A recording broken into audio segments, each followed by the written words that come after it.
Olá! Hoje a gente vai mergulhar nos trechos bem interessantes de uma história chamada My Commander Bewitched and Bewildered. Vamos bater um papo sobre o que está rolando ali, que mundo é esse, quem são essas figuras.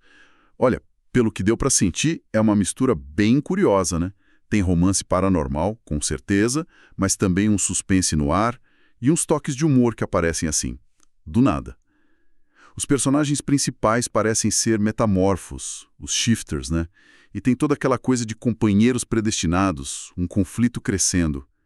Então a ideia hoje é explorar os acontecimentos principais que esses pedaços mostram, como esses personagens se relacionam, sabe? As tretas, as conexões e os detalhes desse mundo fantástico. Vamos tentar desvendar isso juntos? Tudo começa já com um clima meio tenso, né? Por causa dos sonhos do Aiden, que é um dos caras principais. Ele está tendo pesadelos com a companheira predestinada dele. Ele ouve a voz dela, primeiro zoando, depois silêncio, e isso deixa ele com medo.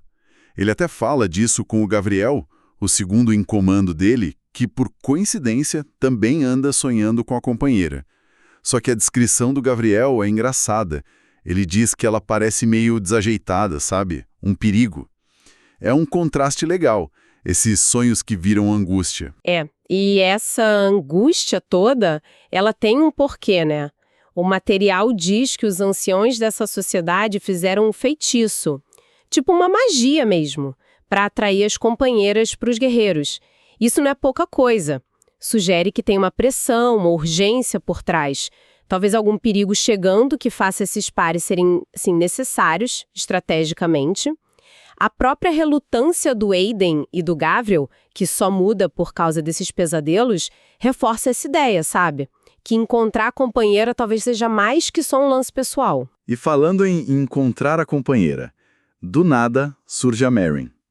Ela parece ser movida por uma curiosidade que, olha, é quase uma força da natureza. Essa curiosidade faz ela literalmente escalar o muro de uma propriedade privada, só para ver o que tinha lá. E aí, claro, dá de cara com o Colton. Um cara loiro, com um rifle de assalto na mão. O primeiro papo deles é muito bom. A Merrin tentando se fazer de sonsa sobre a invasão. Imagino a cena. Só que a festa dura pouco. Aparecem vários outros caras armados, cercam ela, capturam, e a reação dela é o caos. Chuta, grita, chama o Colton de imbecil. Ele até reclama que ela tentou acertar as partes baixas dele e quebrar o nariz.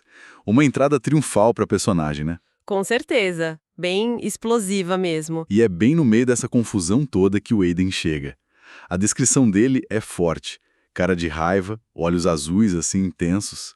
A Merrin, mesmo no aperto, ainda solta uma pérola de Star Wars. Estes não são os droides que você está procurando. O que até faz o Keelan, outro cara do grupo, rir.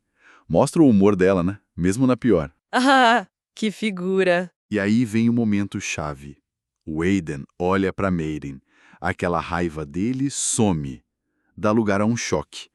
Ele sussurra uma coisa totalmente aleatória. Você cortou o cabelo. E no instante seguinte, a possessividade vem com tudo. Ele rosna pro Colton, que é um dos homens dele. Para trás, a mulher é a companheira dele. Cai fora. Isso é uma ordem, Colton. Assim, na lata. Nossa, essa cena, ela é crucial pra gente entender a dinâmica principal aqui, né?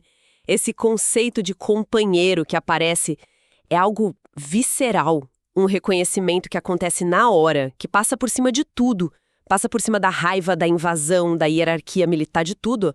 É quase animalesco, sabe? Ele não pensa, ela é importante, ele sente. E a reação é proteger, reivindicar na hora. Essa ideia do laço que ignora a lógica é um motor forte nesse universo, pelo visto. Pois é. E o que acontece depois é basicamente um sequestro, né? O Aiden joga ela no ombro e ela morde ele, chama de Neandertal. Claro, leva para uma casa gigante e tranca num quarto. Para ela é pânico total. Ela não tem a menor ideia do que é ser companheira nesse mundo e já pensa no pior. Acha que caiu numa seita, num filme de terror tipo O Silêncio dos Inocentes. Imagina o desespero. E o Aiden tenta explicar, mas ele mesmo parece perdido. Ele claramente não esperava encontrar ela. A descrição dela é ótima. Cabelo curto, tênis sujos, roupa masculina pré-adolescente. Ele tenta falar dos shifters, que eles são tipo lobos que ficam juntos para sempre, que ela é a parceira dele, mas a explicação é toda atrapalhada, mistura lobo com cisne. Só piora. Coitada dela, só mais confusão. E qual a reação da Merrin a essa tentativa de papo? Ela taca 2 abajures na cabeça dele, grita que não vai ter os bebês dele e que resistência não é inútil. Ficou claro que a primeira conversa foi um desastre, né? Com certeza.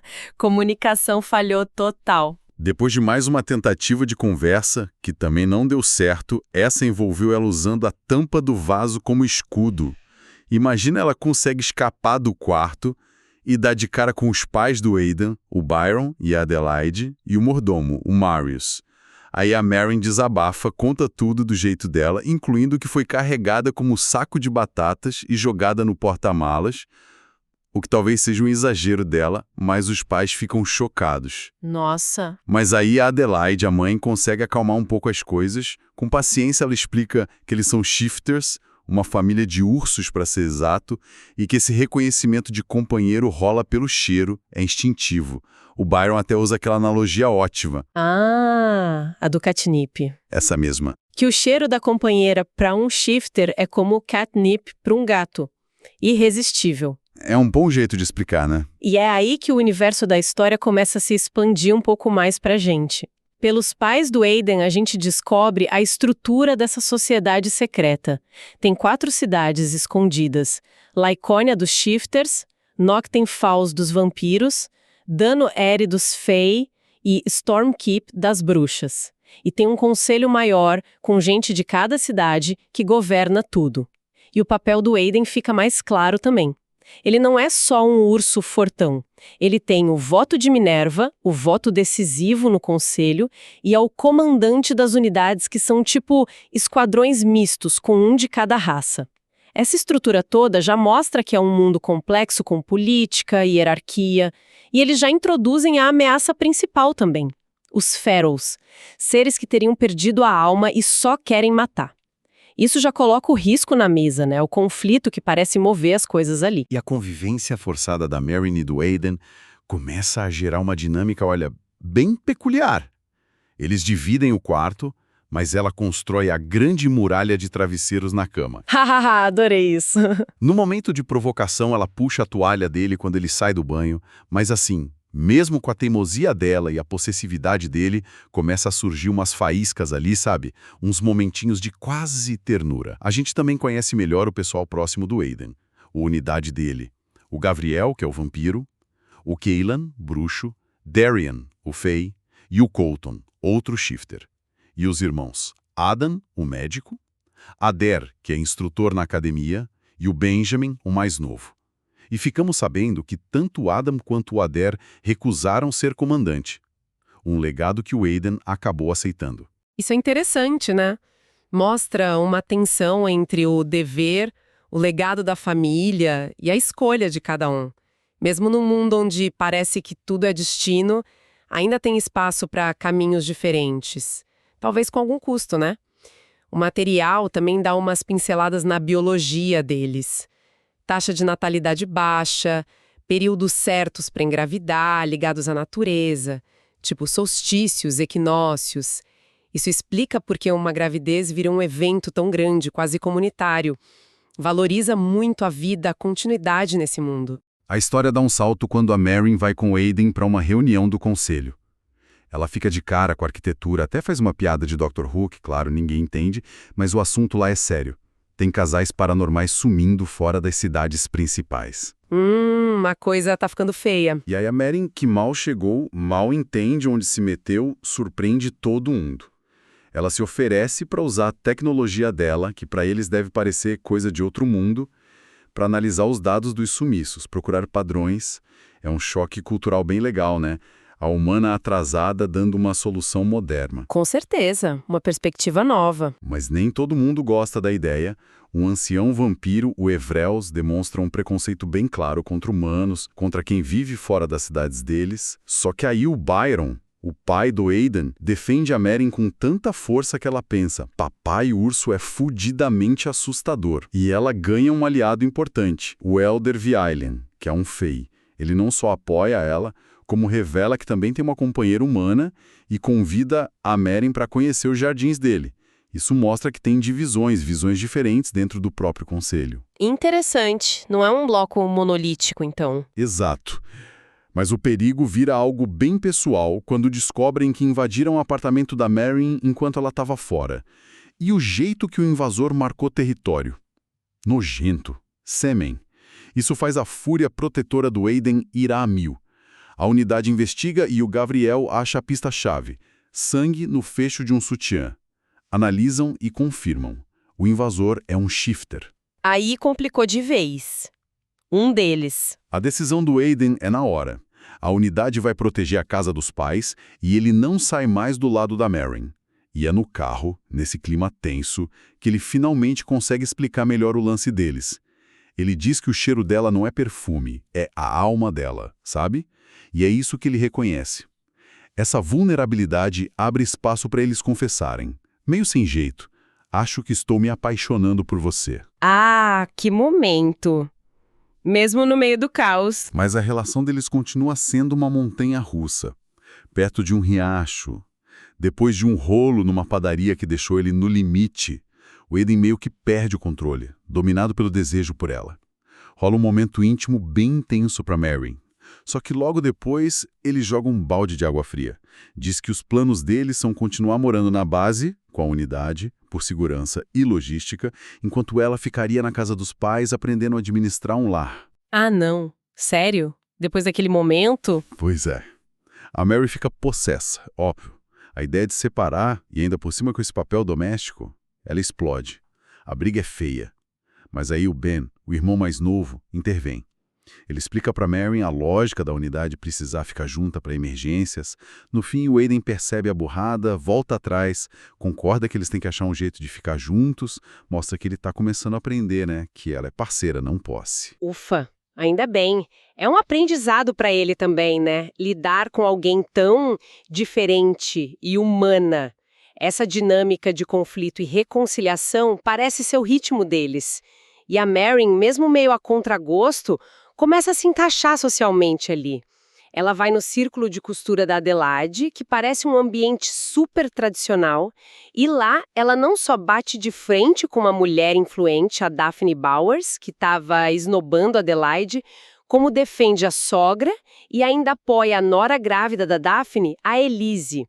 Essa atitude dela, que ninguém esperava, acaba ganhando o respeito de outra figura importante, a Lady Fairfax. Mostra a Merrin não só se adaptando, mas impondo a personalidade dela, o senso de justiça dela ali. Exatamente. E essa atitude rende um presente bem legal. A Lady Fairfax dá para Merrin um vestido feio, mágico, que se adapta à vontade dela. Resolve o problema prático de o que vestir no baile, mas é também simbólico, né? Um sinal de aceitação, uma ferramenta para ela nesse mundo novo. Que demais! Um vestido mágico. Quero um desses. Quem não quer? Mas a paz, como sempre, dura pouco. A Merrin sofre um ataque perto de um café. E o agressor é invisível. Ela sente o toque, a respiração horrível, uma língua na garganta dela. Terrível. Sorte que o Colton estava por perto e agiu rápido. O atacante some sem deixar cheiro, mas a Merrin conseguiu morder ele. Deixou sangue para investigar. Nossa, que susto! Invisível, isso complica tudo. Mas pelo menos tem uma amostra agora. Enquanto ela está se recuperando na clínica, o Adam, o irmão médico, tem uma sacada interessante sobre ela. Ele percebe como o laptop era tipo um escudo social para Merrin no mundo humano. Um jeito de lidar com a ansiedade social. Um detalhezinho sobre quem ela era antes disso tudo. Faz sentido. Ela é bem nerd, né? Total. E de volta à investigação dos sumiços, usando o computador do Byron, a Merrin faz a descoberta que o conselho inteiro não conseguiu. Ela acha o padrão. Os casais desaparecidos tinham postado anúncios de nascimento no Facebook. No Facebook, caramba! Uma plataforma humana que eles nem consideraram. Exato. Isso muda tudo. Sugere que o inimigo está usando ferramentas modernas, mirando em momentos de vulnerabilidade bem específicos. A ameaça é mais inteligente do que parecia. E a tensão só aumenta. Rola um ataque feral nas fronteiras da cidade. As unidades do Aiden e do Ben são chamadas. Merrin e Adelaide ficam em casa, naquela agonia. E para piorar, deixam um cachorro morto na varanda. Um aviso macabro direto para eles. Que horror.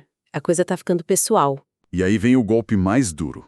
A Eleanor Canter, a moça grávida que a Merrin conheceu no círculo de costura, desaparece. E não some de fora, some de dentro de Laconia, de dentro dos muros seguros. A ameaça está infiltrada. Isso é muito grave. A segurança deles foi comprometida. Com o perigo tão perto, a proteção da Merrin vira prioridade total, né? Daí surge a ideia do escudeiro, um guardião pessoal para ela. O processo de escolha é até engraçado. Um candidato britânico é muito saidinho, um alemão é assustador e preconceituoso. A escolha acaba sendo o Ryu, um japonês que parece sereno, perceptivo. Diz muito sobre o que a Merrin valoriza. Calma e inteligência, não só força. Sim, e o ritual que liga os dois é bem intenso. Ela sente uma dor forte e surge uma tatuagem de dragão azul no pulso dela. O Ryu explica que o vínculo é para sempre, permite que ele sinta a saúde dela, a localização, até as emoções, para poder proteger melhor. O Aiden, claro, fica com ciúmes na hora. Previsível. Mas o Marius, sempre sábio, explica que esse vínculo é platônico, é um dever sagrado de proteção, não tem nada romântico ali. O Aiden vai ter que aprender a lidar com isso também. Mais um ajuste para ele. Tentando ter um respiro, Merlin vai com o Ryu visitar os jardins do Elder Vialian. É um momento de deslumbramento. Eles encontram seres Fae pequenininhos, os Sprites. E um deles, o Félix, que parecia meio sozinho, decide ir com a Mary. Mais um aliado inesperado para ela. Um Sprite? Que legal! Ela tá montando uma equipe bem eclética. Tá mesmo. Mas a paz, de novo, é interrompida. Chega a notícia de outro ataque feral. Tem que voltar correndo para Licaônia. O perigo não dá trégua. E aí vem o clímax que esses trechos mostram. O confronto final acontece na casa dos pais do Aiden. O Ryu é opacado por trás por alguém invisível. O Félix, o Sprite, foge para buscar ajuda. E o atacante invisível agarra a Merrin. Ai, meu Deus. Nesse momento, com a Merrin em perigo direto, o Aiden, ele se transforma. Assume a tal terceira forma, uma criatura assustadora, meio homem, meio urso gigante, com quase 3 metros. A descrição é sinistra. E ele acaba com o atacante de um jeito brutal, selvagem. E a Merrin, no meio do horror, quando a criatura Aiden lambe ela, ainda reclama. Não me lamba, Eka. Ela não perde o jeito dela nunca. Haha, incrível! Nem nessa hora. Mas essa terceira forma, uau! Que poder! A situação se resolve rápido depois disso. O Ryu conta como fez, o atacante fica visível, usou um Shikigami, um espírito servo japonês, mostrando que ele também tem suas cartas na manga místicas, e eles acham um amuleto de invisibilidade no pescoço do cara caído. O cheiro de feral no corpo confirma quem era o inimigo. Mas o fato dele usar um amuleto mágico é que perturba. E o detalhe final. Quando o amuleto quebra sem querer, saem 2 esferinhas douradas, parecem almas e flutuam para cima. A frase final do Aiden é bem sombria. Infelizmente, baby, eu acho que está apenas começando. Arrepiou aqui. Com certeza. Deixa tudo em aberto. Os trechos ainda mencionam rapidinho, quase como um pós-crédito, que teve uma reivindicação mais formal do Aiden sobre a Merrin depois de um incidente com um granada que não está detalhado aqui e que incluiu a tal mordida de acasalamento. E termina com aquela troca de falas deles onde ela responde ao Aiden dizendo que ela o comanda com "Claro que sim, você é minha chefe", mantendo a dinâmica única deles até o fim. Essa dinâmica deles é o coração da história, né? Totalmente. Então, resumindo essa nossa conversa, a gente viu o poder desse laço de companheiro, que parece uma força da natureza mesmo, viu o choque cultural da Merrin sendo jogada nesse mundo e começando a se virar do jeito dela, a proteção quase obsessiva do Aiden, mas também como ele é desafiado por ela, e essa mistura constante de perigo real com os ferals e os ataques, e o humor que vem da Merrin e das situações malucas. Exato. E essa última revelação do amuleto de invisibilidade, das almas saindo, isso realmente deixa uma pulga atrás da orelha, né? Os Ferals, que a gente achava que eram só bestas sem alma agindo por instinto, parecem estar usando magia ou pelo menos artefatos mágicos. Isso meio que bate de frente com a ideia inicial deles. Levanta uma questão importante. Será que eles são mais organizados do que parece? Ou será que eles têm aliados inesperados? Alguém fornecendo essa tecnologia mágica? Isso sugere que o conflito pode ser bem mais complexo do que a gente imagina. O que mais pode estar por trás desses ataques e desses sumiços? Fica a pergunta, né? Uma pergunta que fica mesmo no ar. E com essa provocação, a gente encerra essa exploração dos fragmentos de My Commander Bewitched and Bewildered. Foi uma viagem interessante por esse universo. Esperamos que quem ouviu tenha curtido acompanhar. Até a próxima!